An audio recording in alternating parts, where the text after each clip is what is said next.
இங்க லைஃப்ல இந்த விஷயம் இல்லாம என்னால இருக்க முடியாது அப்படின்னா எந்த விஷயம் இல்லாம இருக்க முடியாது என்னால? Tea bro. டீ இல்லாம சிரிச்சாலும் டீ, முறைச்சாலும் டீ, ஃபீலிங்ஸ்னாலும் டீ, சந்தோஷனாலும் டீ, எதுனாலும் டீ தான். டீ இல்லாம இருக்க மாட்டேன். அவ்வளவு பிடிக்குமா? அவ்வளவு பிடிக்கும். ஒரு நாளைக்கு எத்தனை டீ குடிப்பேன்? ஒரு நாளைக்கு மேக்ஸிமம் ஒரு 15 டீ குடிச்சிருவேன். 15 டீயா? ஆமா. டீ என்ன ப்ரோ நினைக்கிறீங்க? எவ்வளவு பேர் டீ லவர்ஸ் இருக்காங்க தெரியுமா? நீங்க என்ன நினைக்கிறீங்க? டீயை பத்தி உங்களுக்கு என்ன தெரியும்? பசங்க ஃபீலிங்ஸ்னா சரக்கு அடிப்பீங்க, தம் அடிப்பீங்க. பொண்ணுங்க என்ன அடிக்க முடியும்? அதான் டீ குடிக்கிறோம். டீ தான். டீ இருந்தா மட்டும் போதும், வேற எதுவும் தேவையில்ல. எதுவுமே தேவையில்ல. சாப்பாடே தேவையில்ல, டீ இருந்தா போதும்.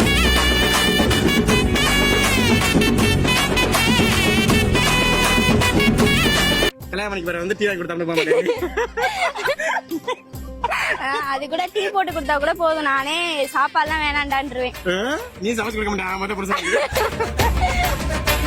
அதெல்லாம் தப்பு, மிக மிக தப்பு. அவங்களே சமைக்கிட்டோம். அப்போ உனக்கு வரப்பட பிடிச்சா அவன் புடிச்சு சமைக்க, நீ சமைக்க மாட்டேன்.